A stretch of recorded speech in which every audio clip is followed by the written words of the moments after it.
हरा भरा जालोर, पढ़ा लिखा जालोर के नारे के साथ में जिले के प्रत्येक पंचायत स्तर पर जाकर के वृक्षारोपण की बात हो, प्रकृति के संरक्षण और संवर्धन की बात हो, पुत्री के संरक्षण और संवर्धन की बात हो, जो आज देश और दुनिया का बहुत ही महत्वपूर्ण विषय हो गया है। सारा संसार विकास की अंधाधुंध इस दौड़ में, चकचपाती रोशनी में, लपलपाती गाड़ियों के अंधाधुंध होड़ में और अपने वजूद को भुलाता जा रहा है, अपने मायने भुलाता जा रहा है। हम लोगों के लिए गौरव की बात है कि राजस्थान की वो माटी, अमृता देवी विष्णु जैसी धरती पर 363 लोगों के साथ में अपने गर्दनें कटवा देती, लेकिन पेट नहीं कटने देती। उस धरा से हम लोग आते हैं, हमारे लिए गौरव की बात है।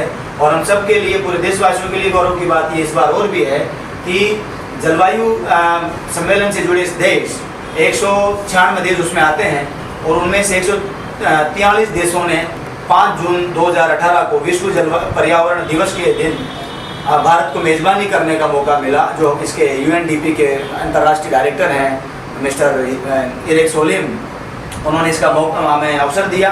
भारत ने मेज़बानी की, 143 देशों ने मिलकर के पर्यावरण जगत के लोगों के साथ में चिंता व्यक्त की और भारत के प्रयासों को सराहा। 1% क्षेत्र जो बढ़ा है उसको सराहा, सरकार की योजनाओं को सराहा।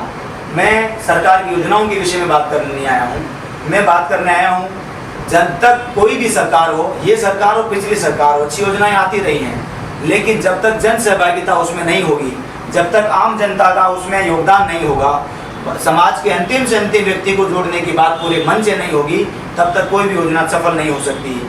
मार्केट में, टीवी पे, अखबार पे या सोशल मीडिया पर केवल स्क्रीन पर दिखाई देने वाला कोई काम हो सकता है, अच्छा हो सकता है, वो एक जन जन तक पहुंचाने का माध्यम हो सकता है, लेकिन भारत का ऐसा बहुत बड़ा समाज है जहां तक लोग नहीं पहुंच पा रहे हैं, वो विषय नहीं पहुंच पा रहे हैं। ऐसे कई उदाहरण आज हमने जालोर में भी देखे, उनका जिक्र मैं नहीं करना चाहूँगा, नकारात्मकता की ओर नहीं बढ़ना चाहूँगा। मेरा आग्रह सिर्फ इतना सा है कि जालोर का एक गाँव अभी 20 जून को रायपुरिया ग्राम पंचायत जो है उससे हरा भरा जालोर, पढ़ा लिखा जालोर, इस सोच को लेकर के और एक कार्यक्रम का शुभारंभ होने जा रहा है। उस शुभारंभ के तहत प्लांटेशन होगा। समाज के प्रमुख लोग, सम्मानीय जो हमारी पूज्य पीठ है, लेटा महाराज जैसे लोग, सम्मान्य बाबूलाल जी जो यहाँ के विभाग प्रचारक संघ के, उनसे भी हमने आग्रह किया है, सम्मान्य लोगों को बुलाया है, उन सब लोगों का मार्गदर्शन में प्राप्त होने वाला है। और वहाँ पर प्लांटेशन और पर्यावरण सभा के माध्यम से संकल्प और उस यात्रा की ओर हम बढ़ने वाले हैं, जिस यात्रा में हमने तय किया है घोराड़ा हनुमान जी से लेकर के और रायपुरिया तक दोनों तरफ सड़क के प्लांटेशन। और साइला जो गाँव है उसके पास एक जगह हमने वहाँ देखी है, वहाँ एक प्लांटेशन। और यहाँ पर शहर की कुछ कॉलोनियों में जहाँ पर कुछ बहुत ज़्यादा स्थिति हमें लग रही है कि यहाँ आवश्यकता है कुछ उदाहरण के स्वरूप में दिखाने की, वहाँ प्लांटेशन और इस तरह की चीज़ें हैं। अभी वो जुलाई के अंतिम सप्ताह तक या अगस्त के प्रथम सप्ताह तक हम सिरे मंदिर रोड की पहाड़ी पर बड़े लेवल पर प्लांटेशन करने वाले हैं हरा भरा जालोर अभियान के तहत। और जो रायपुरिया गाँव है वहाँ पर लगभग 1.25 लाख पेड़ एक गाँव में लगे, ऐसी योजना हमारी है, बड़ा सोचा है और उसका शुभारंभ 20 तारीख को होने जा रहा है सम्मानित लोगों द्वारा। हमें पूरा भरोसा है यहाँ की जनता का और विशेष हमें सहयोग चाहिए, क्योंकि जनता जनार्दन के माध्यम से ही वो सब अभियान सफल होने वाले हैं। सरकार की मॉरल सपोर्ट की आवश्यकता है, उसके लिए हम जाके आए हैं और आज हमें कई अधिकारियों ने, लोगों ने इस बात के लिए आश्वासन भी दिया है। मुझे पूरा भरोसा है कि हम सब लोग विद्वानों की धरती जालोर से ये प्रेरणा लेकर के उदाहरण खड़ा करने में कामयाब होंगे और देश के दुनिया के सामने उदाहरण प्रस्तुत करेंगे। मैडम, आपने 1.25 लाख पौधे हम सब लोग अपने स्तर पर ले रहे हैं।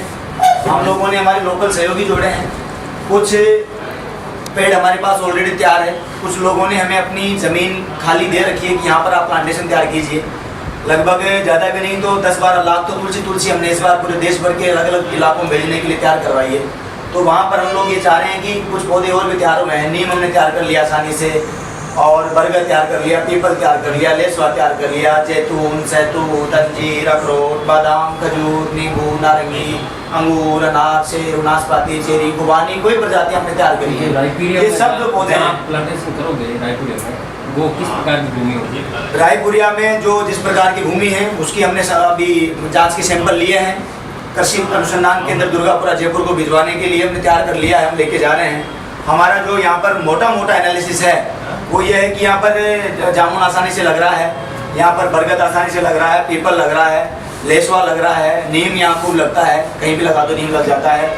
तो जिस प्रकार के आंवला है, आंवला लग जाता है। इस प्रकार के जो पौधे हैं वो वहाँ पर तैयार, मैंने हमारे पास तैयार है ऑलरेडी, तो उसके लिए गड्ढे यहाँ पर करवाए जा रहे हैं। अभी कुछ गड्ढे हमने करवाए हैं। धीरे धीरे जैसे जैसे सहयोगी मिलते चले जाएंगे।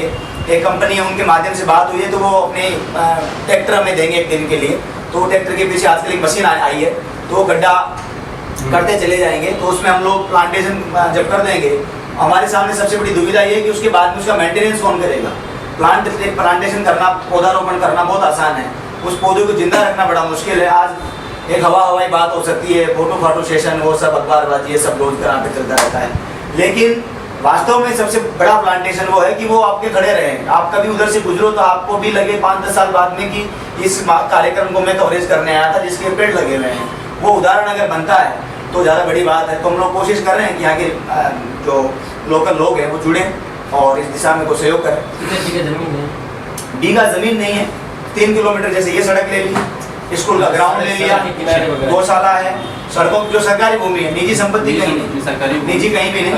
निजी तो बहुत लोग बोल रहे हैं, निजी तो कभी लोगों ने कहा भी है मेरे फार्म हाउस में लगा दो, तो वो अच्छा बराड़ा हो ना, ये बराड़ा साहिला गौशाला, एक वो सड़क है तो वो लगे हुए भी है, कुछ लगे हुए हैं, वहाँ तो लगे हुए हैं, हाँ लगे हुए, ठीक बात लगे हुए हैं। 1.25 लाख केवल रायपुरिया में लगेंगे। 1.25 लाख केवल रायपुरिया, केवल रायपुरिया, 1.25 लाख रायपुरिया गाँव वालों को ही होगा या मतलब बराड़ा जनसहभागिता सब कर सकता है। कोई भी कर सकता है सहयोग। हमारा काम है समाज को आगे लाना, मोटिवेशन करना, और समाज में सब जगह सब प्रकार के अनुभव मिलेंगे। का सिलेक्शन जो किया आपने, वो रायपुरिया का सिलेक्शन करने के पीछे कोई कारण? रायपुरिया विद्यालय जो है उसको राजेंद्र सिंह जी अध्यापक हैं। रायपुरिया जो है वो एक आदर्श विद्यालय के रूप में इन्होंने डेवलप किया है। पुरानी जो वीडियो और आप उनके डॉक्यूमेंट देखेंगे तो आपको ध्यान में आएगा कि कंडीशन कितनी बुरी थी। उसको इन्होंने बहुत बड़े लेवल पर डेवलप किया है, सुंदर बना दिया है, स्वच्छ बना दिया है, ग्रीन के लिए प्लांटेशन शुरू हो रहा है। वो 13-14 गाँव चिन्हित कर चुके हैं, 3-4 गाँव डेवलप कर चुके हैं बिना सरकारी सहायता के। 3 हैं ये 3 गाँव जो हमने डेवलप किए हैं 20 साल ये 24 साल में। ये चौथा गांव है। 21 साल की उम्र हो गई, मैं 7 साल का आ गया था घर से छोड़कर। ये चौथा गांव होगा, अगर हो जाता है, प्रयास करेंगे पूरा। और मुझे लगता है जिस तरह की रुचि गांव वालों ने दिखाई है, कल हम मिल रहे हैं सारे रात से लोगों से। नहीं, गांव डेवलप की है ना, वो कितने साल में? वो 14 गांव अभी तक हमने चिन्हित किए हैं। हमारे चिन्हित करने के शर्तें हैं। नहीं, जो 3 हो गए वो कितने समय में हो गए? वो सर लगभग उनमें 7-8 साल लग गए सर, क्योंकि सर 1 रुपया सरकारी सहायता ना लेना, किसी एनजीओ का कोई फंडिंग ना होना, केवल बस लोगों की सहायता से। मैं गया था घूमने, किसी कोई घटना है, बहुत पॉजिटिव घटना है, इतना समय आप लोगों के पास नहीं होगा अभी, सब व्यस्त लोग हैं। तो वहाँ पर एक वो छाटी मंगवाते ट्रैक्टर की, अभी वो मंगवाई, वहाँ के लोकल विधायक हैं मान जी, उनको बुला कर मैंने कहा जरा मदद कीजिए। तो उन्होंने बुलाई, छाटी से वो खिंचवा दिया। शमशान घाट की भूमि थी, लोग कब्जा करते जा रहे थे। तो वहाँ पर मैंने कहा तार आप लगवा दीजिए, और बोरिंग मैंने कहा मैं सरपंच साहब के पीछे पड़ के करवा लूँगा। सरपंच साहब ने कहा आपकी पंचायत है, उन्होंने बोरिंग करवा दिया। पेड़ हमने जयपुर से भिजवा दिया। हमारी टीम के बच्चे जो हैं वो तैयार करते रहते हैं, साल भर कुछ न कुछ चलता रहता है। वहाँ से पेड़ भिजवा दिए, अभी लगा दिए, पूरा एकदम बेल्ट तैयार हो गया। तो लगभग एक पंचायत में हमारा टारगेट 100 पंचायतों को आदर्श ग्राम पर्यावरण दृष्टि से बनाना, 5 करोड़ पेड़ पूरे देश में लगाना, ये कल्पतरु संस्थान का लक्ष्य है। और बिना सरकारी सहायता करेंगे, ये हमारा प्रयास रहेगा। सरकार बहुत सकारात्मक भाव से आगे आती है, जुड़ती है, जोड़ती है तो अच्छी बात है, लेकिन जो प्रोटोकॉल में, जो वर्तमान दौर में जिस तरह का प्रोटोकॉल सरकार का चल रहा है, उसको हम फॉलो नहीं कर पाएंगे। चंबल के डकैतों में आपको ध्यान है, चंबल के डकैतों में 8-9 महीने रहकर के जो रिजल्ट दिए, उससे पहले सरकार नहीं आई आगे। लेकिन जब डकैतों के परिणाम आने लगे तो फिर तो केंद्रीय पर्यावरण मंत्री ने भी आशीर्वाद दिया, दवे साहब ने फ़ोन करके बधाई दी, बुलाया भी सही, सम्मानित भी किया। और हमारे ओम जी माथुर साहब ने मुझे बधाई दी उस समय दूरभाष पे फ़ोन करके, भाई तुम्हारा मुझे देखा बड़ा अच्छा लगा। और भी कई सारे लोग उसमें जुड़े। और आपके सत्तावत जी, उस समय स्ट्रगल चल रहा था उनका, तो मुझे वो कई जगह सपोर्ट करते रहते थे। तो इस तरह की चीज़ें हो गई वहाँ पर।